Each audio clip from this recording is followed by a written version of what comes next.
listen. Good morning, everybody. Good morning, sir. Okay, listen. Exercise number 6.2 in 1. X plus y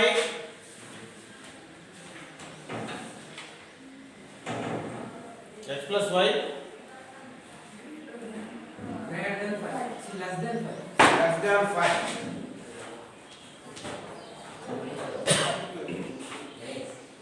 Hey boys, listen.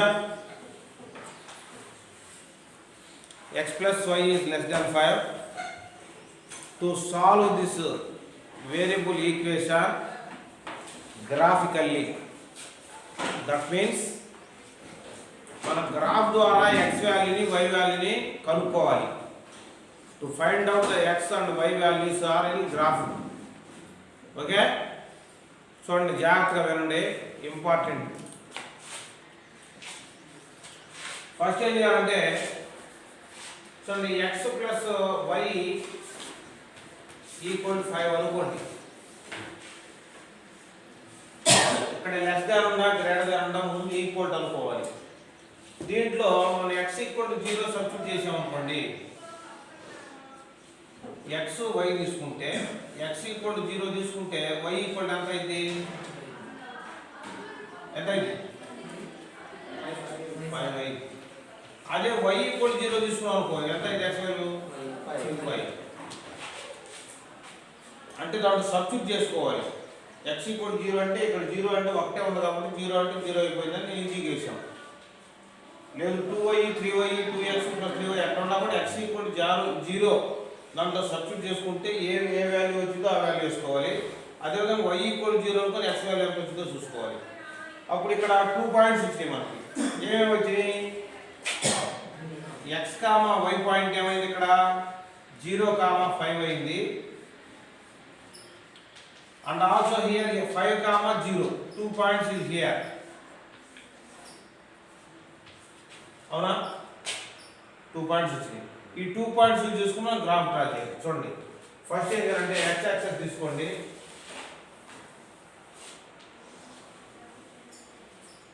x axis మీరు జాగ్రత్తగా scale తో draw చేయాలి. ఎలా draw చేయాలని నేను graph చూపించి ఎక్స్ప్లెయిన్ చేస్తాను.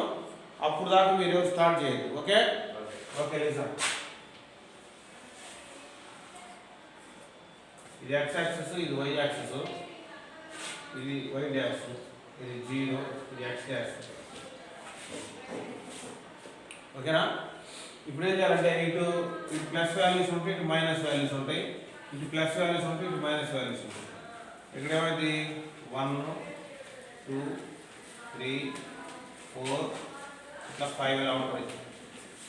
అట్లా ఈక్వల్ డిస్టెన్స్లో ఉంటాయి. ఇటువైపు -1, -2, -3, -4 ఎలా ఉంటాయి. పైన కూడా అంతే 1, 2, 3, 4, 5, -1, -2, -3, -4 ఎట్సెట్రా. తెలుసు ఈ గ్రాఫ్ వరకు. ఇప్పుడు ఏం చేయాలంటే 0, 5 దాంట్లో గుర్తుపెట్టాలి ఆ పాయింట్ని. 0 ఎక్కడ ఉంది? x యాక్సిస్ మీద 0 ఇక్కడ ఉంది. y యాక్సిస్ మీద 5 ఎక్కడ ఉంది? ఇక్కడ ఉంది. ఇక్కడ గుర్తుపెట్టాలి. నెక్స్ట్ 5, 0 ఎక్కడ ఉంటుంది? x యాక్సిస్ మీద ఎంత ఉంది? 5. y యాక్సిస్ మీద 0. కాబట్టి 5, 0 పాయింట్ ఎక్కడ ఉంటుంది? x యాక్సిస్ మీద 5 ఇక్కడ ఉంది. 0 y యాక్సిస్ మీద 0 ఎక్కడ ఉంది? ఇదేగా, కాబట్టి ఇక్కడ ఉంటుంది అన్నమాట. ఈ రెండింటిని x తో అలా డ్రా చేయాలి. ఓకే, అలా డ్రా చేసిన తర్వాత x plus y less than 5 అన్నాడు. అవునా?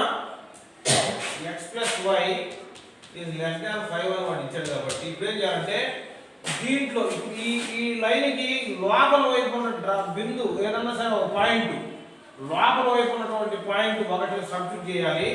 ఇటు బయట వైపు ఉన్న పాయింట్ ఒకటి సబ్స్టిట్యూట్ చేయాలి. చూడు, లోపల వైపు ఉన్న పాయింట్ ఏంటి? 0, 0 లోపలే ఉందిగా, 1, 1 లోపలే ఉందిగా, 2, 2 లోపలే ఉందిగా, 3, 3 లోపలే ఉందిగా, 4 మళ్ళీ 4 బయటికి పోయింది.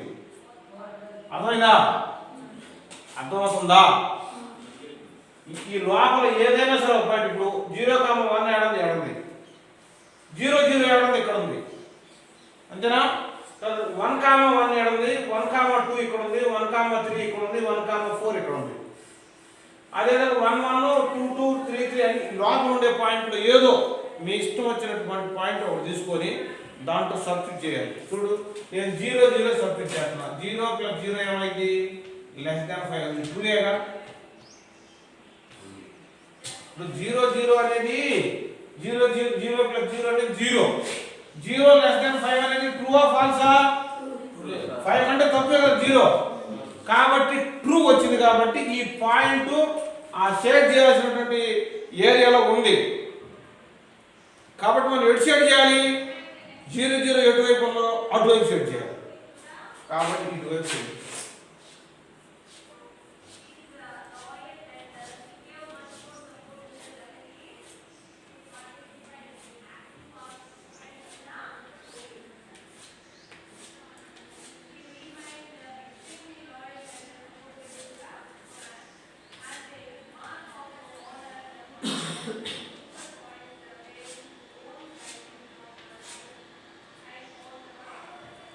ఇది x + y is less than 5. ఇది గ్రాఫ్ అర్థమైంది. మళ్ళీ ఒక్కసారి చెబుతున్నాను, చెప్పేది శ్రద్ధగా వినండి. మర్యాదగా చెప్పినప్పుడు వింటే బాగుంటుంది.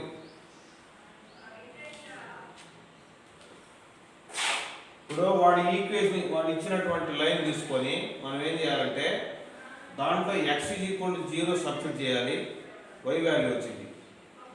తర్వాత రెండోసారి y = 0 సబ్స్టిట్యూట్ చేయాలి, x వచ్చింది. ఈ టేబుల్ వేసుకోవాలి. ఈ టేబుల్లో x = 0 సబ్స్టిట్యూట్ చేసినప్పుడు y = 5 వచ్చింది. అదేవిధంగా y = 0 సబ్స్టిట్యూట్ చేసినప్పుడు x = 5 వచ్చింది. ఇంకా నేను 2 3 పాయింట్లు తీసుకుంటానని తీసుకోవచ్చు, ఏం పర్లేదు. 0 -1 -2 కొన్ని +1 +2 ఏదైనా సరే 4 పాయింట్స్ అయ్యి తయారు చేసుకుంటామన్నా కూడా ఓకే. లేదా ఎట్లా కాపుకున్నామన్నా ఓకే. ఇక్కడ డ్రా చేసుకున్న తర్వాత xy పాయింట్ ఇది, x వాల్యూ ఇది, y వాల్యూ ఇది, 0,5. అర్థమైందా? తర్వాత ఇక్కడ 5,0 ఇది ఒక పాయింట్. ఈ పాయింట్ని మన కోఆర్డినేట్ ప్లేన్లో మనం సబ్స్టిట్యూట్ చేసుకోవాలి. సబ్స్టిట్యూట్ చేసినప్పుడు 0,5 అనేది ఎక్కడ ఉంటుంది, 5,0 అనేది ఎక్కడ ఉంటుంది. ఈ రెండింటిని కలిపి లైను. ఇకపోతే షేడ్ చేయడం, అటువైపు షేడ్ చేయాలా ఇటువైపు షేడ్ చేయాలనే దానికోసం జనరల్గా ఇటువైపు ఉన్నటువంటి 0 0 సబ్మిట్ చేస్తాం. లేదు మీ ఇష్టం ఇదిగో 1,0 సబ్మిట్ చేయొచ్చు, 0,1 చేయొచ్చు, 1,1 చేయొచ్చు, లేదా 2,2 ఏదైనా కానీ ఒక పాయింట్ తీసుకొని ఈ లైన్కి ఇటువైపు ఉన్న పాయింట్ ఏదో ఒకటి తీసుకొని మనం దీంట్లో సబ్స్టిట్యూట్ చేస్తాం. దీంట్లో సబ్స్టిట్యూట్ చేసినప్పుడు ఏమైంది? 0 + 0 వచ్చింది, నాకు <5. 0 + 0 0ఏగా, 0 అనేది 5 కన్నా తక్కువేగా. కాబట్టి it's true. It's line is true. అంటే ఒకవేళ ఫాల్స్ వచ్చింది అనుకో, సపోజ్ 7 వచ్చింది అనుకో, x + y = 7, అప్పుడు 5 కంటే 7 ఎక్కువ కదా, అప్పుడు it's not false. So the shading ఏంటి? అప్పుడు ఆదర్ పాయింట్ ఈదర్ పాయింట్ ఒకటి తీసుకొని దాంట్లో సబ్మిట్ చేయాలి. అప్పుడు అది ట్రూ వచ్చింది. అప్పుడు అటువైపు షేడ్ చేయాలి. ఆ పాయింట్ ఎటువైపు అయితే ఉంటుందో అటువైపు షేడ్ చేయాలి ఆ లైన్. అర్థమైందా? ఓకే. కానీ గీయండి. చూడండి, ఈ గ్రాఫ్ ఎలా గీయాలో చెప్తాను, జాగ్రత్తగా వినండి. Be careful. ఇక్కడ చూడండి, ఇక్కడ మీకు పెద్ద లైన్లు కనపడుతున్నాయా? పెద్ద లైన్లు కనపడుతున్నాయి. కిందకి ఇటు ఇటు అడ్డు లైన్లు, పై లైన్లు 2 కనపడుతున్నాయా? చూడండి, ఇవన్నీ కూడా ఈక్వల్ డిస్టెన్స్లో ఉంటాయి. ఈ లైన్ కాలం ఈక్వల్ డిస్టెన్స్లో ఉంటుంది. ఒక్కొక్క లైన్ వచ్చేసి సెంటీమీటర్ డిస్టెన్స్లో ఉంటుంది. ఒక్కొక్క లైన్ సెంటీమీటర్ డిస్టెన్స్లో ఉంటుంది. ఇటు లైన్లు సెంటీమీటర్ డిస్టెన్స్లో ఉంటాయి. ఇటువైపు లైన్స్ కూడా సెంటీమీటర్ డిస్టెన్స్లో ఉంటాయి. కానీ మధ్యలో చిన్న బాక్సులు ఉంటాయి. ఒక బాక్స్కి 1 సెంటీమీటర్లోనే 100 బాక్సులు ఉంటాయి. 10 బాక్సెస్ ఉంటాయి. 10 × 10 100 అనమాట. కాబట్టి మనం పాయింట్ అనేది మీరు ఏం చేయాలంటే, ఇప్పుడు x యాక్సిస్ని కానీ y యాక్సిస్ని కానీ ఎక్కడైతే బేస్ చేసి తీసుకుంటున్నారో ఎగ్జాక్ట్గా ఏదో ఒక లైన్ మీద డ్రా చేసుకోవాలి. ఒక లైన్ మీద ఏదో మీ ఇష్టం వచ్చిన ఒక లైన్, ఆ లైన్ మీద డ్రా చేసిన తర్వాత వై యాక్సెస్ ఎక్స్ యాక్సెస్ ఒక లైన్ ఏదో ఒక లైన్ బేస్ చేసుకొని చేస్తారు. ఒక్కొక్క లైన్కి వచ్చేసి మీరు యూనిట్స్ తీసుకుంటారన్నమాట. ఇప్పుడు ఫర్ ఎగ్జాంపుల్ ఇక్కడ స్కేల్ ఏంది, ఇక్కడి నుంచి ఇక్కడ 1, ఇక్కడి నుంచి ఇక్కడ 2, 3, 4 అట్లా తీసుకున్నా. అంటే 1 సెంటీమీటర్ ఈక్వల్ 1 యూనిట్ ఉండేటట్టే తీసుకున్నాను నేను. కాబట్టి మీరు ఇక్కడ ఏం రాయాలంటే పైన ఈ బాక్స్లో ఈ పైన on the x axis 1 centimetre equal to 1 unit తీసుకున్నాను నేను. మీరు ఎన్ని యూనిట్లు తీసుకుంటే అన్ని యూనిట్లో రాయాలి. అదేవిధంగా ఆన్ వై యాక్సిస్ కూడా మీద కూడా నేను ఒక్కొక్క యూనిట్ తీసుకున్నాను. 1 సెంటీమీటర్ ఈక్వల్ టు 1 యూనిట్ అని ఎక్స్ యాక్సిస్ మీద వై యాక్సిస్ రాసి అప్పుడు మీరు గ్రాఫ్ డ్రా చేయాలి. ఓకేనా? గ్రాఫ్లో దిద్దులు కానీ కొట్టివేతలు కానీ చీదలు ఎట్టబడతారు చేయకూడదు. ఎక్సలెంట్గా గీయాలి గ్రాఫ్ గీసేటప్పుడు పెన్సిల్ ఉంటుంది కదా, పెన్సిల్ దాన్ని సన్నగా నీట్గా చెప్పుకొని లైన్ దాటి అవతలకి యువతలకి పోకుండా ఉండేటట్టుగా స్కేల్ యూజ్ చేసుకొని చక్కగా గీయండి. ఎక్సలెంట్గా గీయాలి. గ్రాఫ్ గీస్తే ఎక్కడైతే షేడ్ చేశారో, ఎక్కడైతే డ్రా చేశారో, ఎక్కడైతే పాయింట్ పెట్టారో, ఎక్కడైతే లైన్ని ప్రజెంట్ చేశారో ఎక్సలెంట్గా సూపర్గా చూసే వాళ్ళందరూ కనపడాలి.